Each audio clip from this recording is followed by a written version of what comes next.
Hi, welcome back. This is Robert Ralph, freelance writer, content creator, publication owner of New Writers Welcome and What is Love to You. Today I wanted to come back online. There's been some personal things going on in my life and I've done some faceless videos over the last couple of weeks. Today the return of the face. Sorry and all, but I wanted to talk not about writing as such. Well, I guess it is writing. We do a lot of videos on writing. Today I wanted to talk about poetry. So if you're ready to learn a little bit about poetry, my opinion of the best way to write it, then stick around. This could be fun.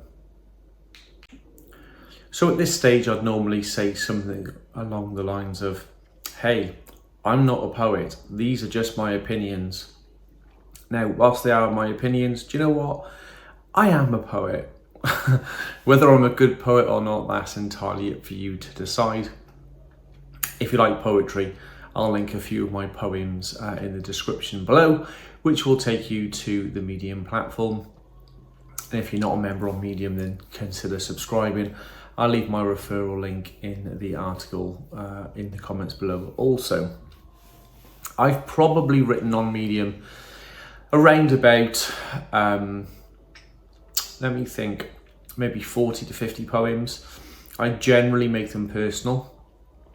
Very often they're headed towards my wife or my children, because when I think of poetry, my first reaction is love. I guess I'm an old romantic at heart, or possibly expression, trying to express my feelings about something, whether that be a positive or a negative thing.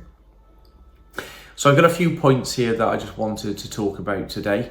Let's delve into the first one.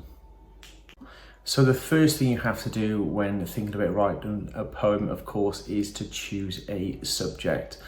As I previously said, I tend to write emotional things, generally about my loved ones, but it doesn't have to be, of course. So really what I would suggest is I have brainstorming sessions. Most people do this on pad and paper. I use my Remarkable too.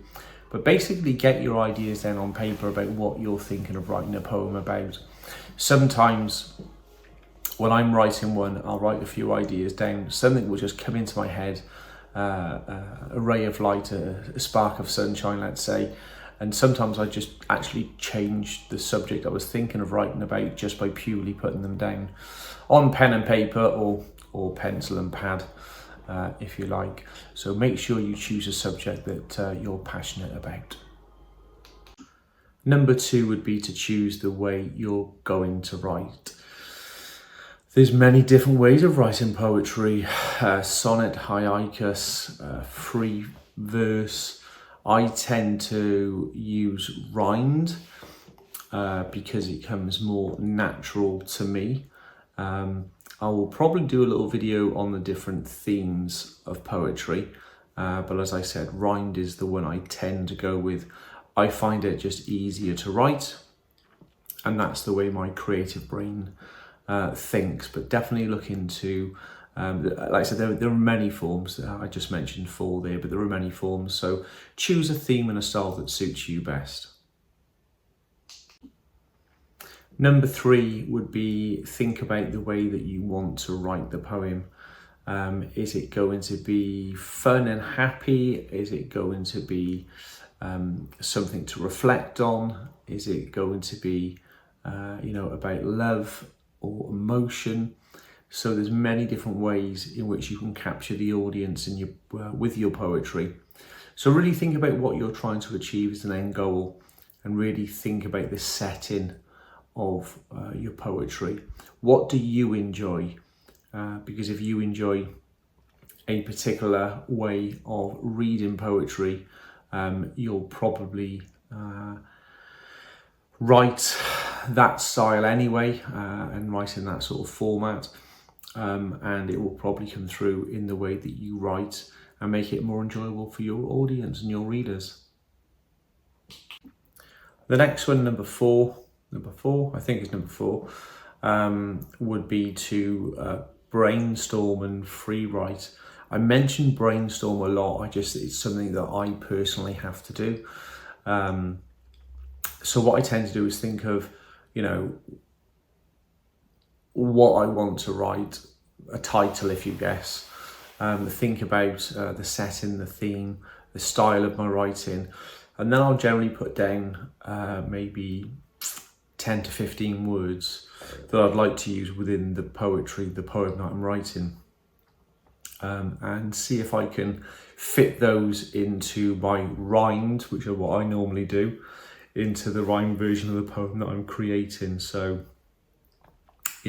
if I want to dedicate something to my wife, I tend to make it quite funny, because she's always messing around. She's a right laugh. So I always try and get the word loving, because I love my wife dearly. And I take the mick a little bit. So I'll definitely use love. I'll definitely use her name, Laura. I'll write something funny about her, maybe a situation that we've been in. And I'll just jot a few notes down, and then it almost becomes a story that you're telling through poetry, or that's what I tend to do. I'm telling a story through poetry. So yeah, do a little bit of brainstorming session, maybe write 10 to 15 words down that you'd like to use within the poem, and all of a sudden the jigsaw starts to appear into a picture. On to number 5 then. I just mentioned pictures, which got me thinking, we don't tend to use pictures in poetry. On Medium, if I'm writing poetry, I will of course have one picture at the top, but your words are really key here. As I just mentioned, I try and tell a story through poetry. You've got to capture the imagination of your audience, of your readers, because you have a vision in your mind and you're trying to pass that vision on to them. I'm using the word vision because you don't tend to use pictures in poetry, so you've almost got to paint a picture. What you really want is to get the reader's creative mind going, so they can build a picture in their head whilst they're reading your magical words of inspiration. So you're trying to entice them and enhance their brain into something that they really enjoy reading, whether that be emotional or not. The 6th point I'll make is, of course, rhythm, flow. Does your poem flow? It's imperative for me in particular, because I tend to do rhymes. So very often, as I said, I'll select 10, 15 words. I might write a small section on each and then try and put all those together, and it doesn't always work.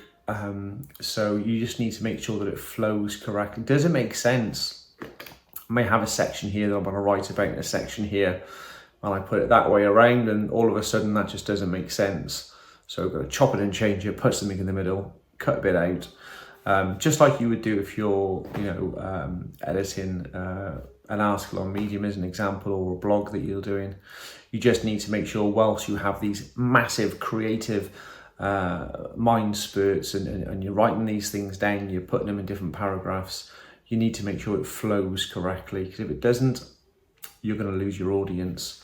So really think about the flow and whether that makes sense. So of course I'm talking about structure and editing. It's really important that you go back and you reread and reread and reread again the poem that you've written. Because at the end of the day, your poetry represents you as a person, and your content and your brand.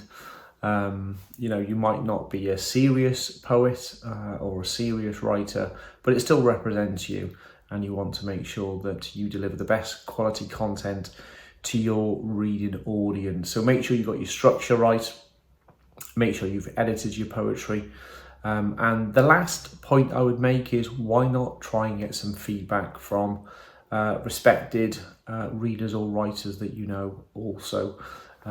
Sometimes, just a tweak here and a tweak here, tweak here and a tweak there nearly said tweet, can make a massive difference to the way that your poetry flows. So seeking some feedback is always a good step also. I hope you enjoyed this video today. Please feel free to like and subscribe. It always helps the channel out.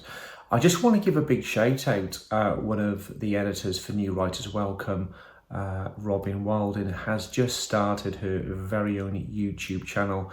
She's an incredible writer, a very, very funny lady.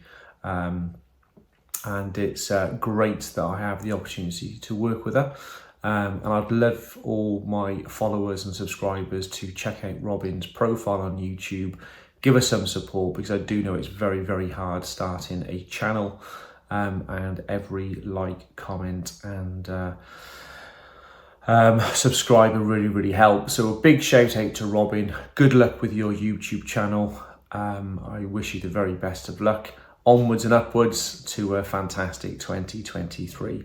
Thanks for watching. I will see you on the next video.